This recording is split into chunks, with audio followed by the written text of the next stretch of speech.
Hello, everyone. Nura here. I hope you are having a beautiful day, creating a beautiful day from wherever you are. I'm here in sunny Arizona, and I'm really enjoying this lead up post new moon in Gemini as we are about midway between the new moon and the first quarter moon. I'm really enjoying this time.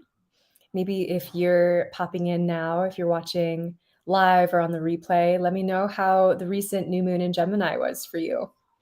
I heard somebody say, and it was really funny, that every new moon reminded her of the Game of Thrones uh, long winter energy. And the phrase specifically for the night is dark and full of terror.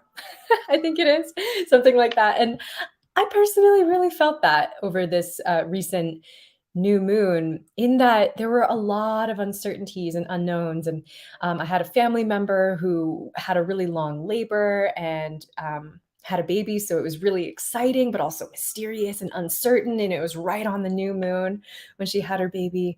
So there was a lot of unknown and that natural fear when somebody's going through a really intense physical initiation like that. Um, but then there were other things like just life curiosity things. I'm going through a time where I'm trying to simplify everything that I do, simplify my work in my business, how I'm showing up in service in the world, how I parent, just how I live, everything. And I feel like that's very in alignment with the North Node in Taurus. And so, as I'm simplifying, the pathway is a little bit like Marie Kondo-esque. Like, if it's not sparking joy, get rid of it, check it. And that's also very South Node in Scorpio. It's really saying all the things that you don't need. So for me, it's simplifying my day to day. But at the same time, I've been feeling this like slight fear around like, well, I held on to this thing, or I held on to this idea because I thought that I needed it. I thought that it was going to benefit me in the work that I was doing or in my work with clients, et cetera, et cetera. And like the fear came up around letting go, which was surprising. And so around the new moon, I felt a lot of this like catastrophizing energy, like, oh no, if I don't send an email out to my mailing list every week, are people going to not want to listen to me? Oh no, if I send out 2 emails per week, are people going to think that's too much? Like all these fear things, like of essentially of people not liking what I do, right? Like that's a very much a fear response, which I can imagine if you're a healer, if you do any sort of work in service, any sort of leadership, you know exactly what I'm talking about. It's this fear sometimes to perform or to be all that you can possibly be to serve people. And I kind of view it as like the out of control healer archetype. So I'm personally working with that and toning down everywhere that I feel I'm doing more than I need to. So doing less is really the strategy for me right now. But then also witnessing all the fears that come up around that. So that was my new moon in Gemini experience. And now a couple days after that, I'm feeling a lot more hopeful, optimistic, like, whew, I went through the fear and now I'm feeling really good about it, feeling really good about my choices. So what came up for you around May 30th? Even the next day, or was it May 31st? Yeah, we had 31 days in May. So May 30th, May 31st, June 1st, that was very much new moon territory. Hello, hello. Thanks for joining. Um, what were the things that you felt like maybe you had to release? Because a lot of times, both around the new moon and the full moon, they tend to be release times. But the new moon, a lot of it is making space for the new that wants to come in. And so you might even feel it a little bit before the new moon. So maybe around the 28th, 29th of May, really starting to let go of things. Maybe on the 30th, almost sitting with the emptiness of like, okay, well, if I let go of all of these things, what do I have left? Who am I when I let go of the things that I think I have to do, or the way that I think I have to be, or the way that I feel like I have to show up in the world? What's that true essence that I'm left with when I let go of all of that stuff? And that's what I think the full moon is actually in a couple weeks going to show us, oh, this is a new way you can see yourself. This is the full culmination. Now that you've let go what was limiting you, now this is how you get to show up in a new type of fullness. So we're kind of approaching the first quarter moon next week. It'll be June 7th. We also have Vestalia coming up, which I'm feeling really excited about. And it's beginning June 7th and goes until June 15th. It happens every year from June 7th to 15th. This is an ancient Roman holiday where they would be in devotion to the goddess asteroid of devotion, who is Vesta. She's the goddess asteroid of sacred service and what we make sacred. And it's really cool that this year, June 7th, Vestalia, the opening portal of this week-long celebration, is coinciding with the first quarter moon in Virgo. This is really cool because Vesta has a natural rulership and very strong affinity with the archetype of Virgo, Virgo being the priestess, the virgin, the one who is sovereign unto herself. So there's a lot of this sovereignty, independence, being able to make your own choices kind of energy.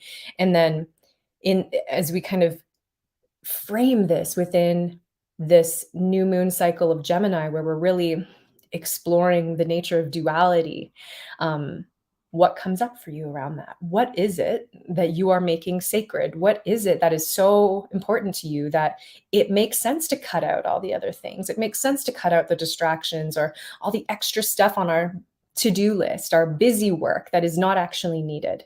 This is, I think, very much a cutting away time. There's a practice in different forms of yoga and Buddhism, and it's neti neti, not this, not this, not this, not this. You just keep walking around and almost having this relationship with everything in life. And you're really asking in yourself, is this for me or is this not for me? Which is very much a Virgo question. And you almost often get to this place of like, no, I don't actually need this. I don't need this belief. I don't need this thought. I don't need this material attachment. I don't need this thing that I thought I needed to be comfortable. I don't need this position. I don't need this role. I don't need this status, right? So there's a lot of this separating the wheat from the chaff, really whittling down to what is most needed and understanding that that's also going to help us simplify North Node in Taurus so that we can really align with our core values, which is a Taurian endeavor. So I'm going to read some of these comments here. I see some ups and downs. Somebody says the new moon day was an extreme high that hopefully leads to a big new future. Yeah, I really feel that every new moon, it's new moon, new me. I'm planting my seeds. New moon, new me, new energy. That's actually a line from a Fia song called New Moon, which I highly recommend if you haven't heard it. And since we're still in that new moon energy, that instinctual emergence, we're still like a fertile field being seeded. So right now where you are, what can you receive or what are you receiving? What is the message that is being downloaded to you around what new directions do you get to take? I also see a comment saying, I have felt things shift forward in release, but still detecting stagnation, or maybe just struggling with the residual emptiness. Yeah. Oh, I feel that too. Stagnation is a big word for sure. And I do feel like with the fixed polarity of Taurus Scorpio, that's actually the shadow of both sides. It's the shadow of the whole axis of Taurus Scorpio is stagnation. Because if we are too much on the Taurus side, we're too much in the physical, we tend to stagnate because we're overly attached to the material world. And we believe that that's all that can bring us comfort, joy. We might stay in our comfort zone, which is very much the shadow of Taurus. But on the other hand, the way we can stagnate with Scorpio is by stagnating emotions. So maybe we're repressing emotions, stuffing them down. So they're staying down deep in the shadow bag and they're stagnating down there.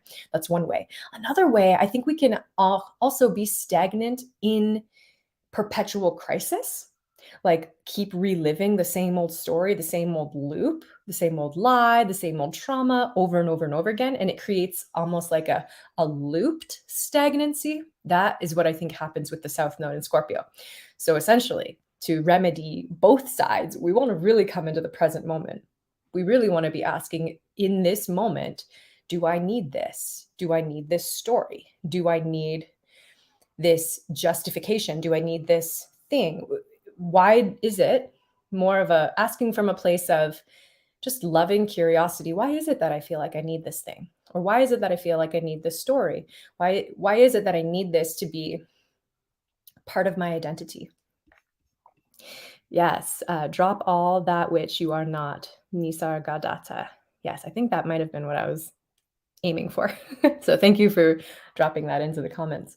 Um, so as we approach this first quarter moon next week, June 7th in Virgo, this will be at 16 degrees of Virgo.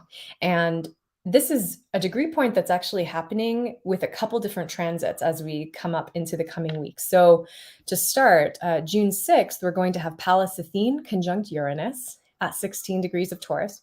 And then Saturday, June 11th, we will have Venus conjunct Uranus at 16 degrees Taurus, both at that same degree point. There will be some minutes shifted for the Venus Uranus conjunction, but both at the same degree point, which is a Cancerian degree, which is the energy of nourishment, what we're taking into our body, how we're feeding ourselves. And this can be physically, but also on the soul level. So there's, with these three different transits, so the Pallas Athene Uranus conjunction, the first quarter moon at 16 degrees Virgo, and then that Venus Uranus conjunction at 16 degrees Taurus, all 16 degrees. And according to degree theory, 16 degrees is associated with Cancer. We have a lot of energy really culminating around the question of how am I feeding myself and is it serving me? Am I caring for myself in a way that is truly benefiting me? Am I putting my energy and my attention on the activities, the thought patterns, the conversations that are really serving me so that I can serve? And I have a feeling if you're here, if you resonate at all with what I talk about, you are in some way, shape, or form on a path of service or a healer. And so it all comes back down to that. Like, why do we even do what we do? Why do you show up in the spaces that you show up in? There's a really great practice that you might all like to try.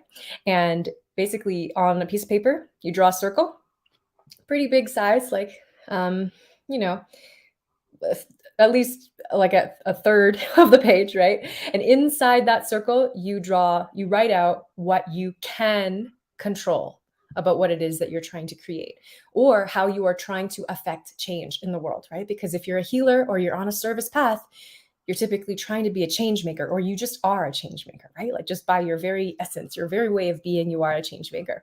So sometimes when we're on the change maker path, or maybe you're a light worker, rainbow warrior, there's lots of different ways to describe this identity, but we tend to take on a lot. There's this trend of taking on the burdens of the world, right? Very Pluto and Capricorn, very Neptune and Pisces, like, whoa, the whole world, everything that's going on in the world, so much suffering, it's so heavy, I got to fix it all. That tends to be the shadow of the out of control healer. And I think one of the best ways to remedy this is do this activity where you write inside the circle everything that you can control, everything that you can influence. And then on the outside of the circle, everything that you cannot influence, everything that's simply out of your control. And then plan your life, strategize your life around what's on the inside of the circle, around what you can influence. And with this 16 degrees popping up all over the place, to me, it sounds like the emphasis in this coming week is on what you're taking in, what you're consuming, what you're receiving, what you're bringing into your body, bringing into your aura, bringing into your space, cultivating in your relationships. Oh gosh, yes. The storytelling in mainstream culture, society, same old story being told over and over again, especially in movies. Yeah, and I think it's what contributes to, hypnosis and illusion, which we're all collectively working through with this Neptune and Pisces. Also, on the note of Vestalia, this is really cool because she's going to be in Pisces during this season. So between 4 and 5 degrees of Pisces is where she is right now. So you want to know where that is in your charts. And also you can compare where currently transiting Vesta is in relation to your natal Vesta. And this will give you a lot of information on the overlap of the path of sacred service that's opening up before you right now. Because the natal chart is always there for you. That is always your foundation. But you can also layer what's going on right now to kind of see, oh, well, there are many expressions of, say, your natal Vesta placement. But if you layer the Pisces on top of that, it's going to give you a different flavor. And it's going to almost show you, oh, okay, this one, like focus on this path, this path of perhaps loving compassion, surrender, forgiveness, peace, all these Piscean themes, inner peace, most of all. There's a quote from A Course in Miracles, and it says, "To heal is to make happy." And I really love that because especially with all the stories in our mainstream culture around what it is to heal, we tend to have really limiting ideas about what that is. But I think in a lot of cases, if you come with the intention of, I'm just here to show up, reflect, and serve in the highest way that I possibly can, to bring some joy, to spark some joy, to remind people to love themselves, to help people to become happier, then I did my work, then I did my job, then I am a healer, right? So there's so many different ways to be a healer, but I think that's the Piscean message is it's actually very simple. It's really just presence and love. And I think that's what the Vestalia festival is really all about. How to make sacred. And we can do that by really honoring where Vesta is right now. So, since Vesta is the goddess of the hearth, she's the keeper of the sacred flame. Maybe for that whole week, you're doing something where you're keeping a candle lit, or maybe you have ritual candle lightings where you're meditating with the candle, meditating with the flame. It's said that Vesta embodies the flame, she is one with the flame. Really connecting with all the metaphor there and fire element energy. And what does fire do for you in your life? How do you connect with the sacred fire? What does it mean in terms of sacred service? There's a lot that we could reflect on here and meditate with. Also, I have this cute little broom. This is a really good time, it is said, to buy a new broom or make a new broom. I don't know how crafty you are, but if you like to make brooms, it's a great time to make one. Hello, thank you for being here. And clean your whole house with it. And what you want to do is, sage the broom and maybe bathe it in some sea salt water, healing salt water, and do that in your whole house. This is a really important time for purification and cleansing, especially with this first quarter moon in Virgo happening June 7th at the marker of Vestalia. So, how can you cleanse your space, cleanse what is around you, and know that it also contributes to this inner cleansing? Because what you do on the outside is going to affect what's on the inside.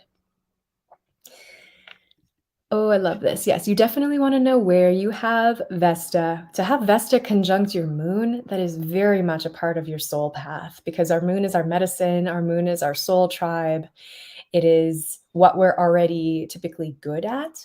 And then if you can combine your moon placement with your south node and north node, usually moon plus south node gives you a really strong combination of the energies that you really came in being good at already. And then to have Vesta with your moon, that's showing, oh, that's part of the story. Like you've probably been a priestess in a past life. And I do find that people who have strong Vesta in their chart really resonate with the priest or priestess energy. As a priest, it would be in service to the feminine or in service to the divine feminine. It's really interesting with the Vestalia festivals back in the day, a couple thousand years ago, and this was happening more often. I think it's still happening, but it was more like the full collective would do it all together. It would be a time where offerings would be made to the Vestal Virgins by women only, which is really interesting and rare, right? Because we tend to have certain festivals and rituals where it's men only, or women are excluded if they're on their menstrual cycle, things like that. So to have a festival where it's for women by women is, I think, a very important part of this. So wherever you identify in your gender, or whether you feel like you're going through a more masculine or feminine or yang or yin cycle, just knowing that right now there's a really strong calling to listen to the voice of the feminine.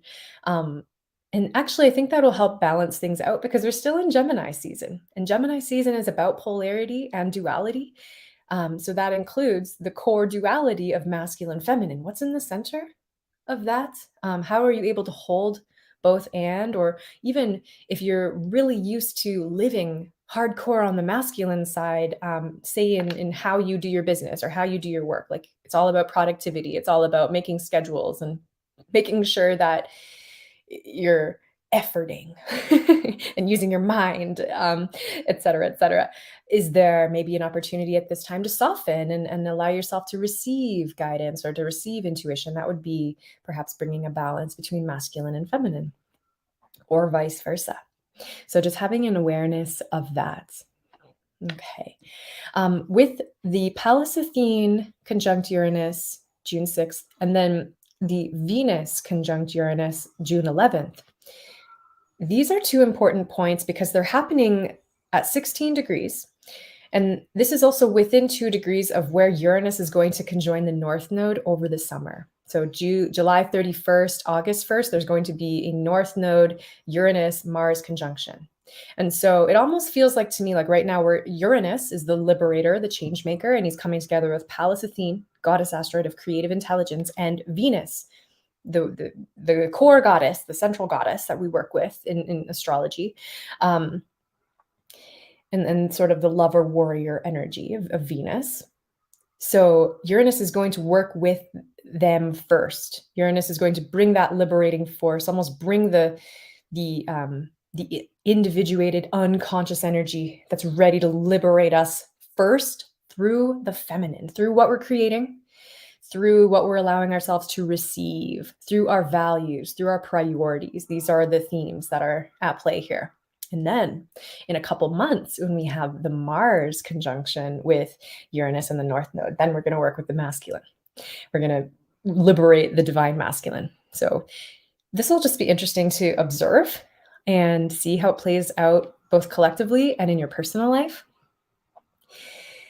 And I'm feeling overall optimistic, but cautiously optimistic. It feels very much like a time to protect our energy, to protect our space, and to really focus on serving where it is effectual. It's kind of like, this is something that's come up for me, and this may resonate with you, may not. I used to do social work, and it was really interesting because I got to work with a lot of amazing young people, predominantly teens who were struggling with going to school or were suffering through depression and anxiety, anorexia, bulimia, just a whole host of different challenges. And I found that I really enjoyed working with the kids who wanted me there.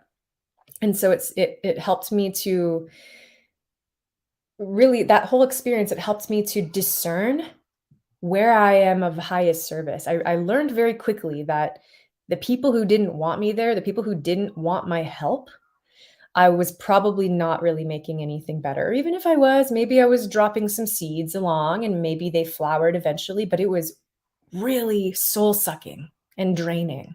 And I felt like every day I would walk away from the people who didn't want my help, with massive holes punched in my aura, literally almost people punching me or trying to steal my stuff. Like it was really wild. I learned a lot about boundaries in that experience.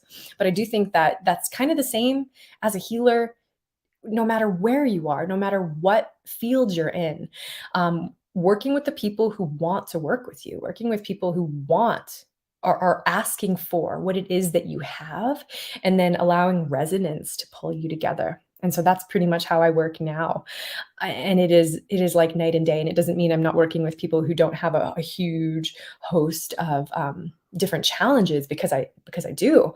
But it's people who are at the place where they want to make a change, at the place where they're willing to try something different, where they're willing to ask for help. So that, I think, when it comes to healing, is the most important thing. And especially with all of the polarity in the world right now, all of the duality, it very much feels like there's a sensitivity to where we are at. And especially if you identify as a healer, light warrior, light worker, rainbow warrior, somebody who's a superconductor of love, right?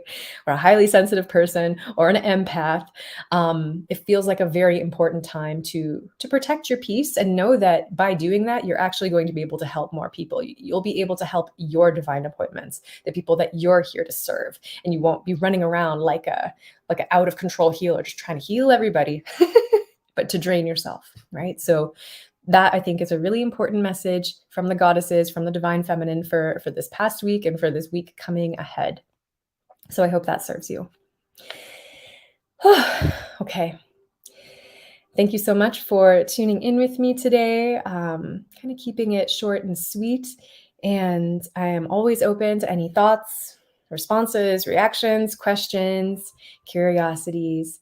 And I hope you enjoy this coming Vestalia and the coming first quarter moon in Virgo. And I will see you again next time. Mwah.